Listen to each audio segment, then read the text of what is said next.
Hello. Good morning. Good morning. Good to see you, Elon. It's been almost 6 years where I sat with you here in this platform with a great audience. It was your first trip to Dubai with your family. I hope you enjoyed it. Yeah, it was wonderful. Very much enjoyed it. I see my head is gigantic on the stage. My head has grown larger since we last met. Is it because of Twitter? Yeah, I don't know, perhaps. Twitter is certainly quite the roller coaster. Elon, just it's been 6 years. Within 6 years, we've seen tremendous things since our last conversation. We've seen the pandemic, Russian-Ukrainian war, development of ChatGPT. You launched Starship. You recently also acquired Twitter. Can I ask you this question? Why you bought Twitter? Why didn't you create your own platform? Maybe it was cheaper for you? I mean, I thought about creating something from scratch, but I thought Twitter would perhaps accelerate progress versus creating something from scratch by 3 to 5 years. I think we are seeing just a tremendous technology acceleration that 3 to 5 years is actually worth a lot.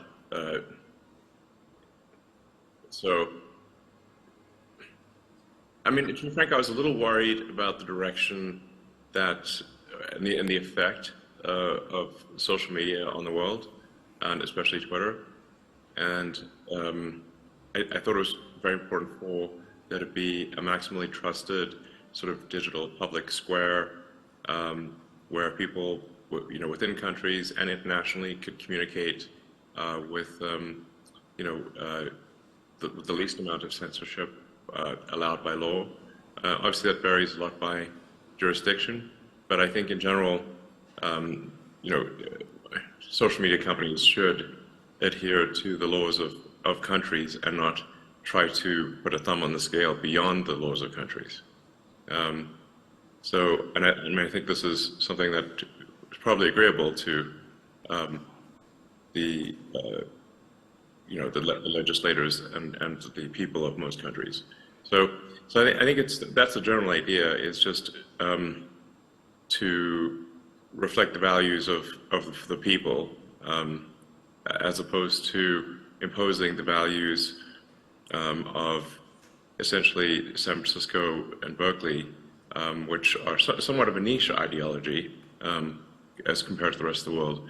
But Twitter was, I think, doing a little too much to impose a niche San Francisco, Berkeley ideology on the world.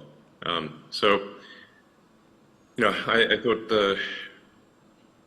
it was important kind of for the future of civilization to try to correct that thumb on the scale, if you will,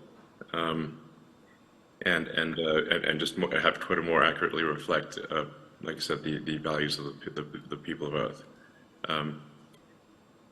That's the intention, and hopefully we succeed in doing that. Sure. But how do you see Twitter? If we say 5 years down the road, what's your vision for this platform? What should it do? Well, I think I'd like to, have this sort of long-term vision for something called X.com from way back in the day, which is kind of like a sort of like an everything app, where it's just maximally useful. It does, payments, it does, so it provides financial services, provides information flow, really anything digital, and also provides secure communications. So that really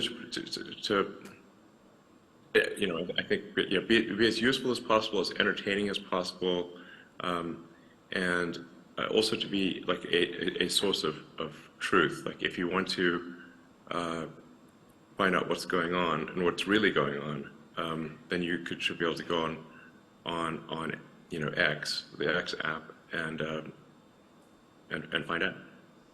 So it's a sort of a source of truth and a maximally useful, I guess, app is about the wrong word, but system. And Twitter is essentially an accelerant to that sort of maximally useful everything app. Yeah. How you are gonna? I mean, if you look at Twitter today, I mean, it's a platform. Sometimes there is a lot of misinformation in Twitter.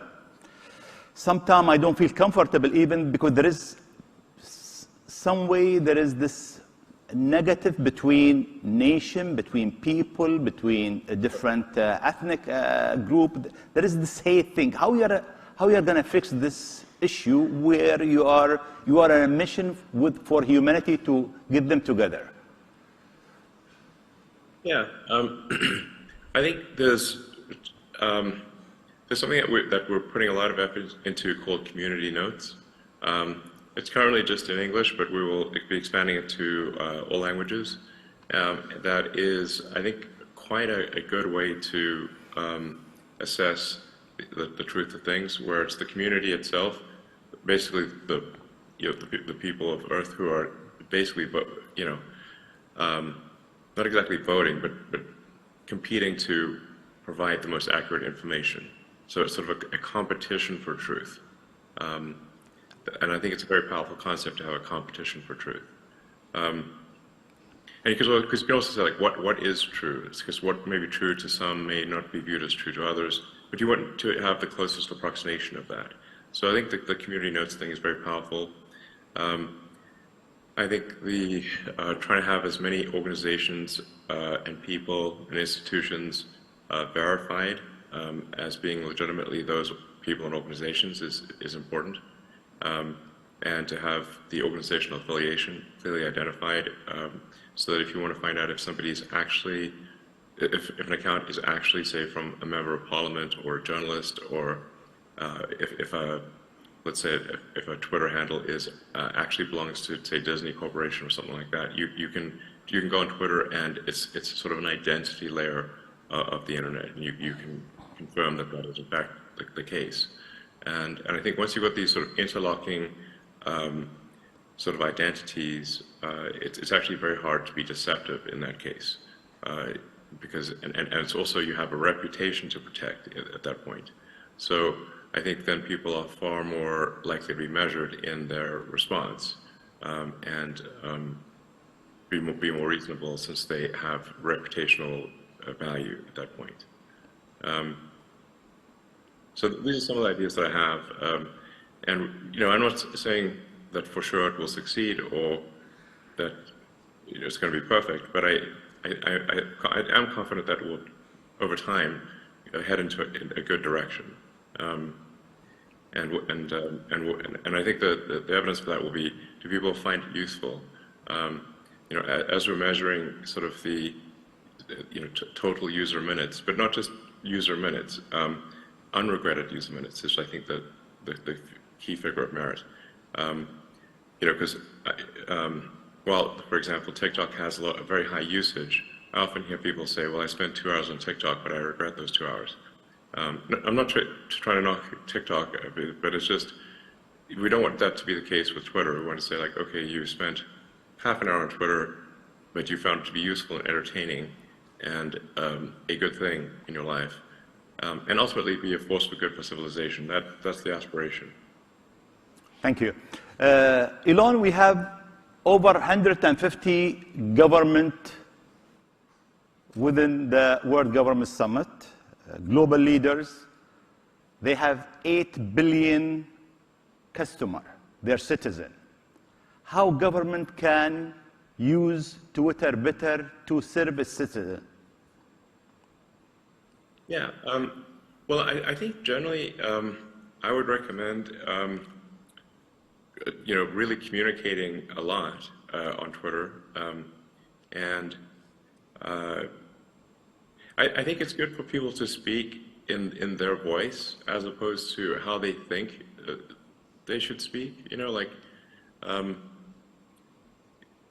You know, sometimes like people think, well, I should speak in this like way that is expected of me, but it ends up sounding, I think, somewhat at times somewhat stiff, but and not real.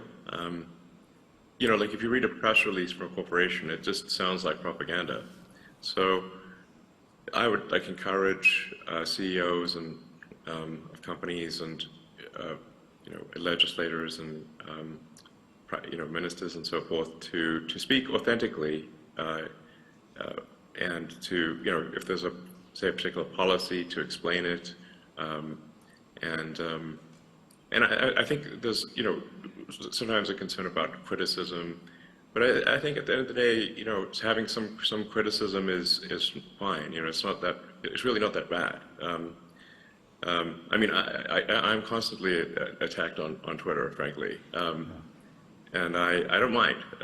It's you know, you have to be somewhat thick-skinned, I suppose, at times. You know, just because they really will try to twist the knife.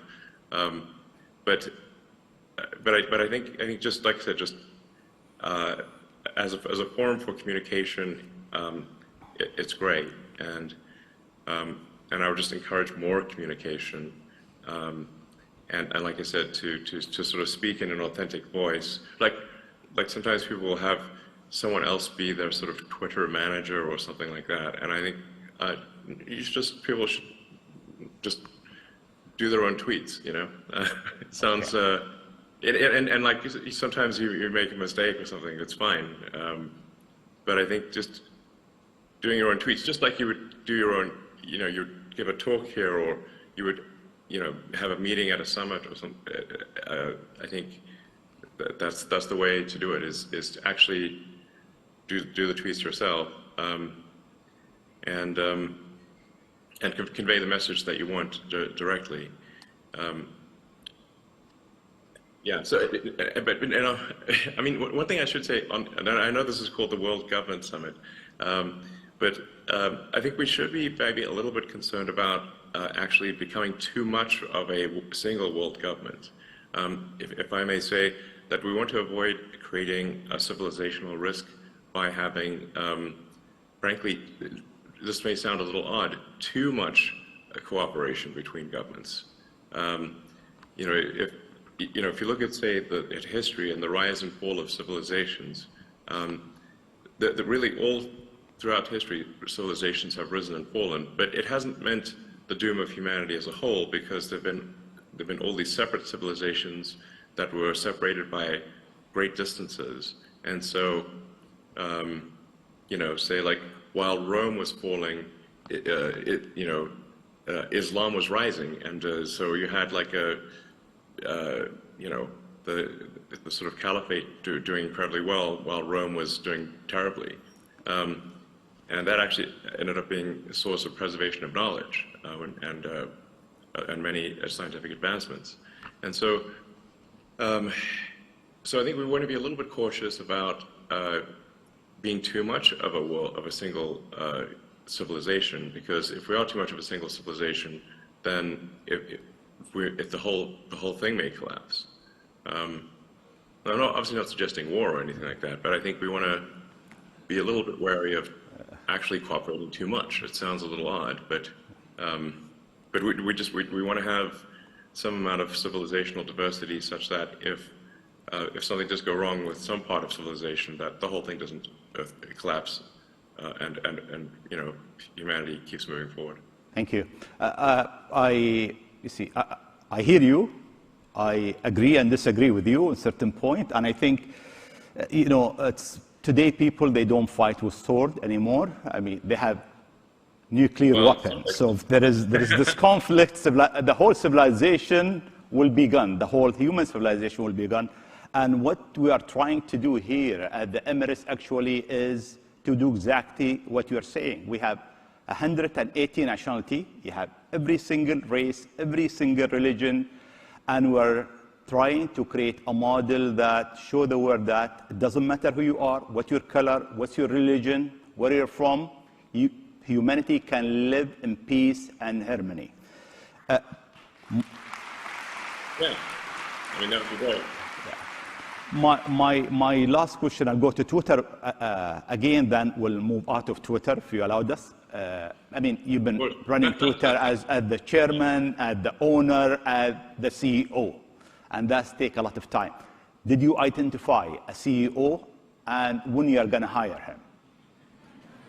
Well, I think I need to stabilize the organization and just make sure it's in a financially healthy place, and that the product roadmap is clearly laid out. So I don't know. I'm guessing probably towards the end of this year would be good timing to find someone else to run the company, because I think it should be in a stable position around at the end of this year. Elon, if we move to other subject, I mean, at the summit here, we have speakers who speak about state of the world, state of geopolitical of the world for the next 10 decades, state of the economy of the world, now and the next 10 years. If I ask you about the state of technology, if you can elaborate a bit and brief us, how do you see technology in the next 10 years from now? Well, see, 10 years, it's always difficult to predict technology with precision, especially over a 10-year time frame when it is changing so much. I mean, there's obviously the transition to sustainable energy with solar, wind, batteries, and electric vehicles. And that is, if you look at the percentage growth of that, that is a very high percentage growth. Although because of the massive industrial base of the current sort of fossil fuel economy, even if all, for example, if electric cars were 100% of production immediately, it would take 20 years to replace the fleet. So this is still something that is quite gradual. It's measured in at least a few, 30, 40 years type of time frame. On a more sort of near-term time frame, I think artificial intelligence is something we need to be quite concerned about and really be attentive to the safety of AI. You mentioned ChatGPT earlier. I played a significant role in the creation of OpenAI. Essentially, at the time, I was concerned that Google was not paying enough attention to AI safety, and so I, with a number of other people, created OpenAI. And although initially it was created as an open source nonprofit, and now it is closed source and for profit. I don't have any stake in OpenAI anymore, nor am I on the board, nor do I control it in any way. But the ChatGPT, I think, has illustrated to people just how advanced AI has become. Because the AI has been advanced for a while, it just didn't have a user interface that was accessible to most people. So what really ChatGPT has done is just put an accessible user interface on AI technology that has been present for a few years. And there are much more advanced versions of that are coming out. So I think we need to really be, I think we need to regulate AI safety, frankly. Because if you think of any technology which is potentially a risk to people, like if it's aircraft or cars or medicine, we have regulatory bodies that oversee the public safety of cars and planes and medicine. And I think we should have a similar sort of regulatory oversight for artificial intelligence, because it is, I think, actually a bigger risk to society than cars or planes or medicine. And this may slow down AI a little bit, but I think that might also be a good thing. The challenge here is that government regulatory authorities tend to be set up in reaction to something bad that happened. So if you look at, say, aircraft or cars, the cars were unregulated at the beginning, aircraft were unregulated, but they had lots of, airplane crashes, and in some cases manufacturers that were cutting corners, and a lot of people were dying. So the public was not happy about that, and so they established a regulatory authority to improve safety. And now commercial airliners are extremely safe. In fact, they're safer than if you were to drive somewhere. The safety per mile of a commercial airliner is better than a car. And cars are also extremely safe compared to where they used to be. But if you look at, say, the introduction of seatbelts, the auto industry fought the introduction of seatbelts as a safety measure for, I think, 10 or 15 years, before finally the regulators made them put seatbelts in cars. And that greatly improved the safety of cars. And that airbags were another big improvement in safety. So my concern is that with AI, if there's something bad, if something goes wrong, the reaction might be too slow from a regulatory standpoint. So I'd say, like, if I'd say, like, what are the biggest risks to the future of civilization? There's AI, but AI is a double, it's both positive and negative. It has great promise, great capability, but it also, with that comes great danger. I mean, you look at, say, nuclear, just discovery of sort of nuclear physics. You had nuclear power generation, but also nuclear bombs. So anyway, I think we should be quite concerned about it, and we should have some regulation of what is, if fundamentally, a risk to the public. Very great. Let me move to another subject, Elon. Education. I mean, you have your own philosophy about education. With AI, education might change dramatically. Can you tell us briefly about your philosophy of education? And number two, do we need 12 years of schooling and 4 years of university? Well, with respect to education, I think in general, some things that we could do to make it more compelling would be to explain to children why we are teaching a particular subject. The human mind has evolved to really forget anything that it deems unimportant. So,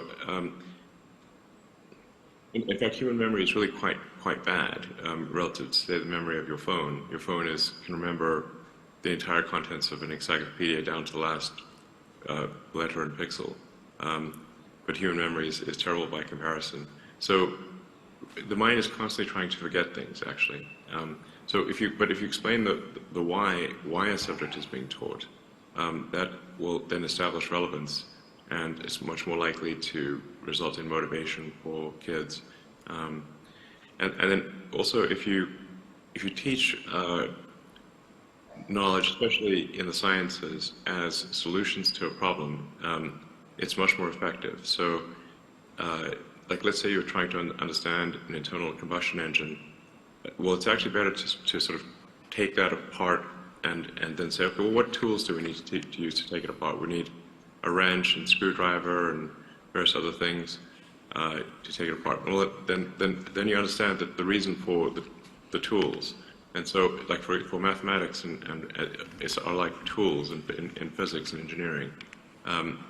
But if you teach to the problem and then you understand, then you establish the relevance of the tools, then it's actually much easier to remember mathematics and physics because they help explain how the world works, as opposed to teaching them without explaining why and simply teaching them. It's like, instead of teaching to the problem, currently people teach the tool. It would be like having a course on screwdrivers or a course on wrenches. but not understanding why you have a course you're learning about screwdrivers and wrenches. I think this is really quite a fundamental principle that should be applied in education.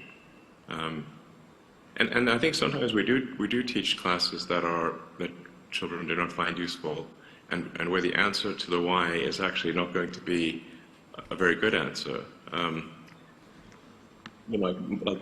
Most people, I think, do not find advanced mathematics useful and are unlikely to find it useful in their life.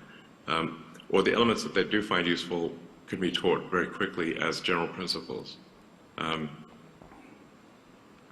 I also think that critical thinking is something that should be taught to children at a relatively young age, as effectively like a mental firewall, to really think about when somebody tells you something, is it cogent? Is it true? Or what is the probability that it is true? And so that you can be taught to reject things that are untrue or more likely to be untrue, and favor things that are more likely to be true. Critical thinking, I think, is very helpful for people to learn. So is it 12 years of schooling you are with, or without 12 years? 12 years is a long time, I suppose. But I mean, humans just do take a long time to mature. So there's emotional maturity, physical maturity, and mental maturity that is happening simultaneously with the education. I mean, I suppose it could be done in 10 years. Perhaps it does not need 12. But then is someone mature at age 16? They're more likely to be mature at age 18. So I guess 12 years is probably not bad. We probably don't need an additional 4 or 5 or 6 years in college or university. That seems probably excessive.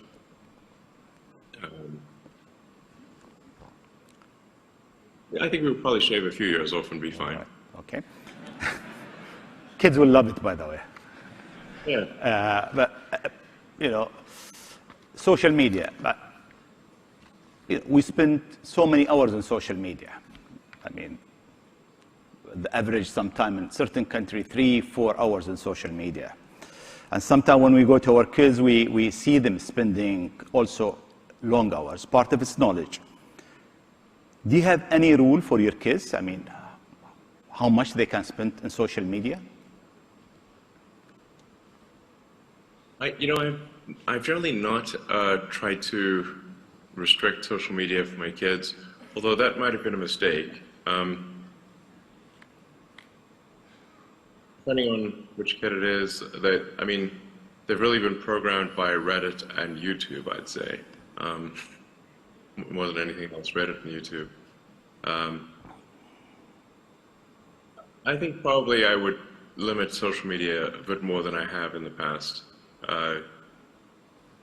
And just, let's take note of what they're watching, because I think, at this point, they're being programmed by some social media algorithm, which you may or may not agree with. So I think probably one needs to supervise children's use of social media, and be wary of them getting programmed by some algorithm written in Silicon Valley, which may or may not be what you want. Elon, you've been working very hard. I mean, since 6 years ago we met, you look much younger, by the way, than 6 years ago. Thanks. You look great too. But I know that you've been working for almost 20 hours a day. You sleep in the sofa in the office, maybe Twitter office, Tesla office. You told me once I was with you at Tesla's office. How do you balance your life? I mean, with this stress, with so many different, you're in so many different company parallel. How do you balance it? Well, I should point out that a 20-hour workday is relatively unusual and rather painful. But I do sleep 6 hours a night. So, and if I sleep less than 6 hours a night, I find that I might be awake longer, but I get less done. So, But I do work a ridiculous amount, I think, relative to most people, in that it's pretty much 7 days a week, and mostly from when I wake up to when I go to sleep. I'm not suggesting this is good for everyone, and I think, frankly, I would like to work a bit less than that. So, I think, if I look at, say, Tesla went through some very difficult times where it was on the ragged edge of survival, and really, if I didn't give it everything I got, I think the company could have easily gone bankrupt. It was really on the verge of bankruptcy for quite a while. I don't mean to suggest complacency at this point, but it does require much less work to operate Tesla now versus, say, in the 2017 to 2019 timeframe. And it's not at mortal risk of survival. It's achieved economies of scale that make it, not on the ragged edge of survival. And then SpaceX also has a strong team and is able to make a lot of progress, even if I spend less time there. It does help if I spend time there, but it keeps making progress even if I don't. Twitter is still somewhat of a startup in reverse, and so there's a lot of work required here to get Twitter to a sort of a stable position, and like I said, to really build the engine of engineering, of software engineering at Twitter, and have it, really have, like I said, a great product roadmap, and the people in place to implement that product roadmap. And so it is not my intention to work like crazy. I think I could be comfortable with a mere 80-hour work week would be fine. All right. And that is what I would aspire to. Thank you. We are running out of time. I have one last question I have to ask you. Sure. 3 UFO been shot, one over Alaska, Lake Huron, and Canada. Alien, no alien? I don't think it's aliens, no. Okay. I do find the whole question of aliens a very interesting one. What is typically called the Fermi paradox, which is that if the universe is really as old as science seems to think it is, and where are the aliens? Have we really been around for 13.8 billion years? If so, shouldn't there be aliens all over the place? The crazy thing is I've seen no evidence of alien technology or any alien life whatsoever, and I think I'd know. SpaceX, we do a lot. I think I know. I don't think anyone knows more about space, than me, or at least the space technology. But I think it's actually a troubling thing if there are no aliens as well, which is that what that actually could mean then is that sort of civilization and consciousness is like a tiny candle in a vast darkness, and a very vulnerable tiny candle that could easily get blown out. And I think we should therefore take great care with what may very well be this tiny candle in a vast darkness, and make sure that it does not go out, and that we extend the light of consciousness beyond Earth, and do everything we can to ensure that the light of consciousness does not go out. Elon, we run out of time. Thank you very much, and hopefully to see you next year with us here in the Emirates with your family. Sounds good. And thanks so much. Thanks again for having me. Thank you. Thank you. We'll see you. Bye-bye. Bye-bye. Thank you.